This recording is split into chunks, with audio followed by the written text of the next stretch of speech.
मैं doctor Renu अचतानी Fortis hospital वसंत कुंज और माता चंदन देवी हॉस्पिटल में काम करती हूँ और न्यूरोलॉजी पेशेंट्स देखती हूँ, जहाँ मिर्गी के पेशेंट्स भी बहुत आते हैं। मिर्गी ऐसी बीमारी है जो पेशेंट्स को अचानक एक अटैक के जैसे आता है, जहाँ बेहोशी हो सकती है या झटके आ सकती हैं एक साइड,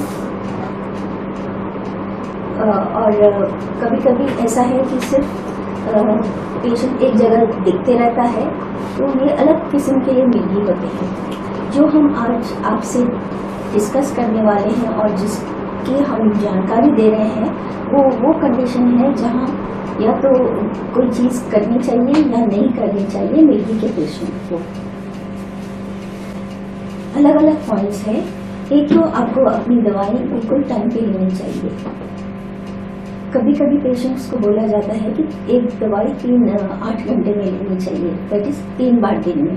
तो ये आपको टाइम बिल्कुल 8 घंटे का रखना चाहिए। अगर पहला डोज आप 6 बजे लेते हैं तो देखना चाहिए कि 2 बजे दूसरा डोज और 10 बजे तीसरा डोज ले। कोई पेशेंट लेट उठता है और वो 7 बजे लेना चाहते हैं फर्स्ट डोज, पहला डोज, तो दूसरा डोज 3 बजे और तीसरा डोज 11 बजे लेना चाहिए। फुल अगर दो बार दिन में खाना है दवाई, तो हमें देखना है कि दोनों डोजेस के अंतर 12 घंटे का हो। ऐसा नहीं कि पेशेंट लेट से उठा है और 12 बजे दवाई खाई है, नहा धो के खाना खा के, और दूसरा डोज 7 या 8 बजे शाम में, तो उसमें अंतर सही 12 घंटे का नहीं होगा। एक टाइम होगा 8 घंटे का और दूसरा ज़्यादा टाइम होगा। इसमें फिर जहाँ डोज बढ़ जाता है, टाइमिंग बढ़ जाता है, उसमें फिक्स होने का चांस है। हमें जो भी मिर्गी का पेशेंट है उसको अपने परिवार के लोगों को, नज़दीक के दोस्तों को और जो काम करने वाले हैं उनके साथ ये सब बताना चाहिए कि उनको ये बीमारी है। इसमें शर्म की कोई बात नहीं है। मिर्गी भी एक शारीरिक बीमारी है, जैसे बीपी हुआ, डायबिटीज़ हुआ, जहाँ हमें रेगुलर दवाई लेनी पड़ती है। मिर्गी के लिए भी दवाई लेनी पड़ती है। नज़दीकी लोगों को बताने का इसलिए ज़रूरी है क्योंकि अगर बाई चांस दौरा हो जाता है तो वो टाइम उसको क्या करना चाहिए, उनको क्या करना चाहिए, क्योंकि पेशेंट खुद तो बेहोश होगा। तो नज़दीकी लोगों को क्या करना चाहिए, इसको बचाने के लिए ये समझाना चाहिए। उनको पता होगा तो वो डरेंगे नहीं, और उनको ये भी पता होगा क्या करना है, तो उसको वो इमीडिएटली अगर उसकी जेब में दवाई है तो दवाई मुंह में डालेंगे, और कैसे डालेंगे ये समझाया जाएगा। पानी में डालना चाहिए। स्टार्ट करो। अपने घर के परिवार के लोगों को, नज़दीकी दोस्तों को, और जो भी आपके साथ काम करते हैं उनको ये बताना ज़रूरी है कि आपको ये मिर्गी की बीमारी है और इसमें आपको क्या क्या होता है। उनको अगर पता होगा कि आप बेहोश होते हैं, दौरे आते हैं, तो वो डर नहीं जाएंगे अगर आपको अटैक होता है। और उनको ये भी पता होगा कि आपको करना क्या है।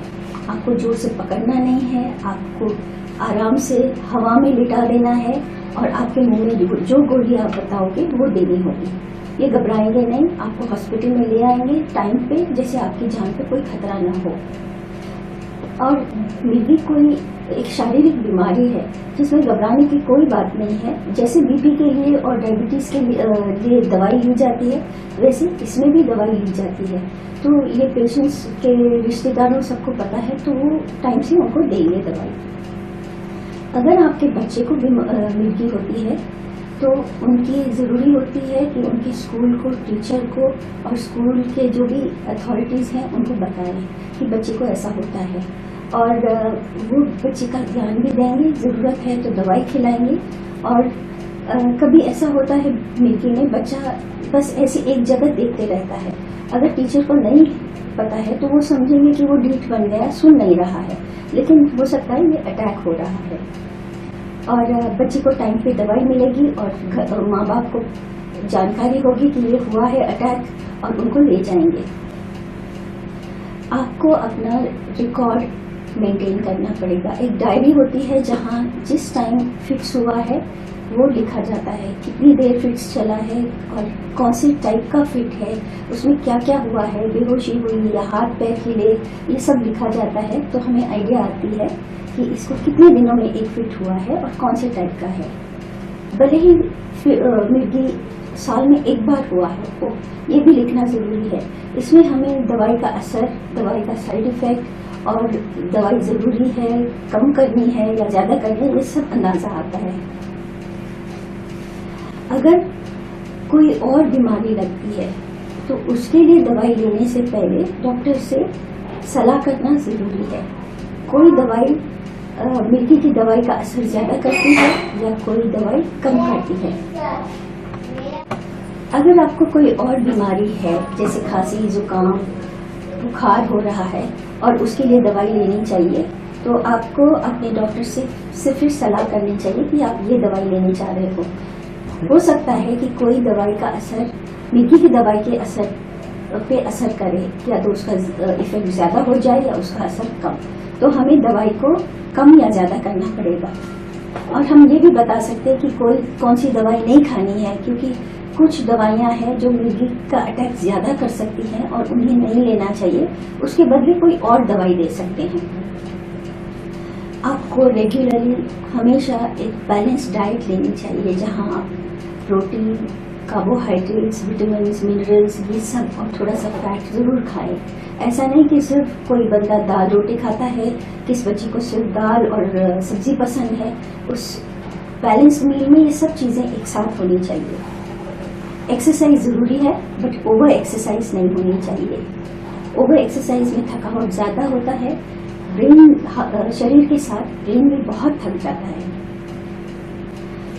टीवी वैसे तो हम मना ही कर देते हैं, मगर टीवी अगर देखना चाहें, कोई प्रोग्राम बहुत अच्छा है या बच्चे को कोई कार्टून ज़रूर देखना है, उस हालत में टीवी दूर से एटलीस्ट 6 मीटर दूर से देखनी चाहिए और कमरे में खूब लाइट होनी चाहिए। टीवी के ऊपर भी लाइट होना चाहिए। अंधेरे में बच्चा टीवी ना देखे, क्योंकि जब टीवी की लाइट चमकती है फिक्स होने का चांस होता है। और ऐसा नहीं कि हर सीरियल देखते रहे कि लाइट तो हमने लगा दिया है, वही सीरियल एक बार दिन में आधा घंटा या 1 घंटा वही देखें और बार बार ना देखें जाए।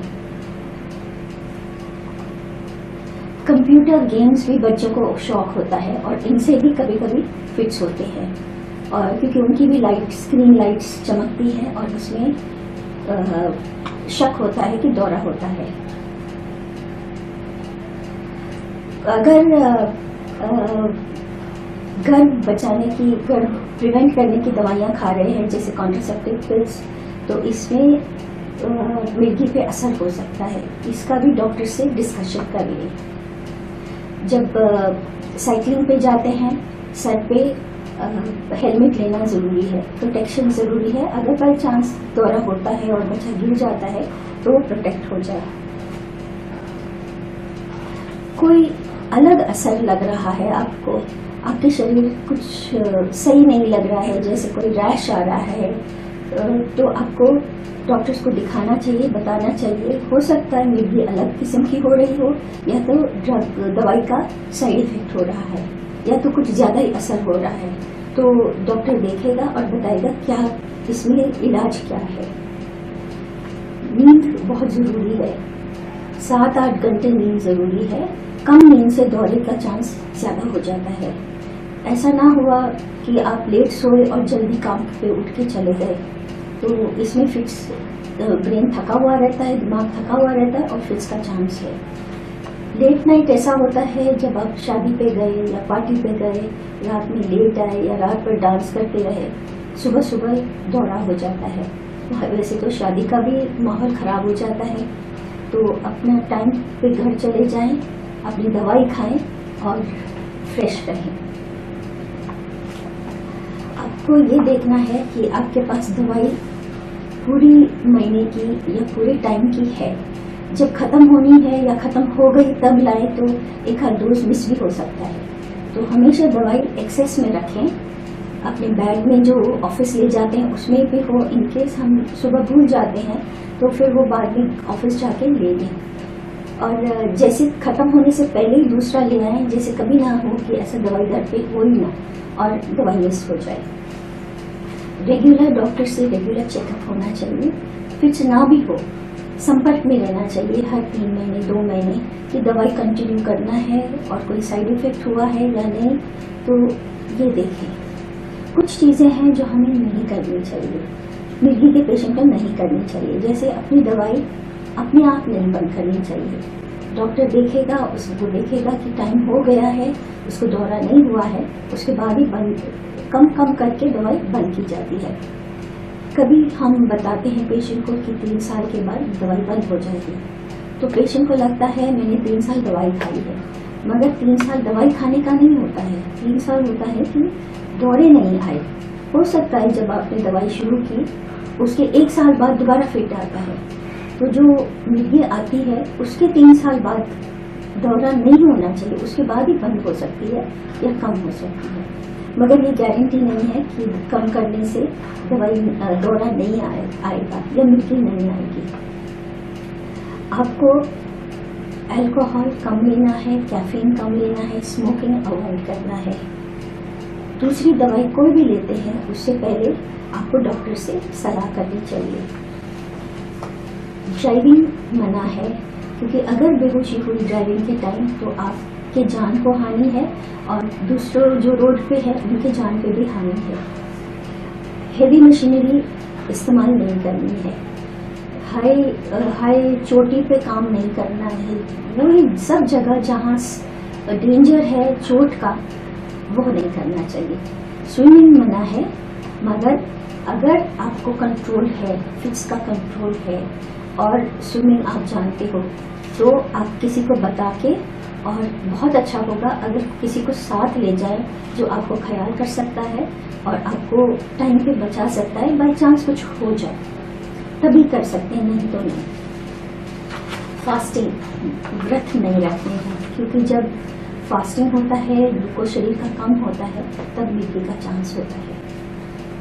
बाथरूम टॉयलेट जाते वक्त जब मिर्गी नहीं है, उसका कंट्रोल हमें नहीं पता है, तो दरवाजे की ताली खुली रखे तो बेटर है। अगर कोई प्रॉब्लम है तो आपको आके देख सकते हैं परिवार के लोग। आपकी दवाइयाँ आप खुद खाएं, आपकी दवाइयाँ दूसरों को ना दें और दूसरों की दवाइयाँ ना खाएं। ये कुछ सलाह मेरी है आपको, आपकी मिर्गी, आपका जीवन ठीक रखने के लिए। मिर्गी तो है, आपको दवाई खा रहे हैं, कुछ चीज़ें करने से या ना करने से आपका जीवन अगर और भी आसान बनता है और दूसरों के जैसा बनता है, हम ये आशा करते हैं।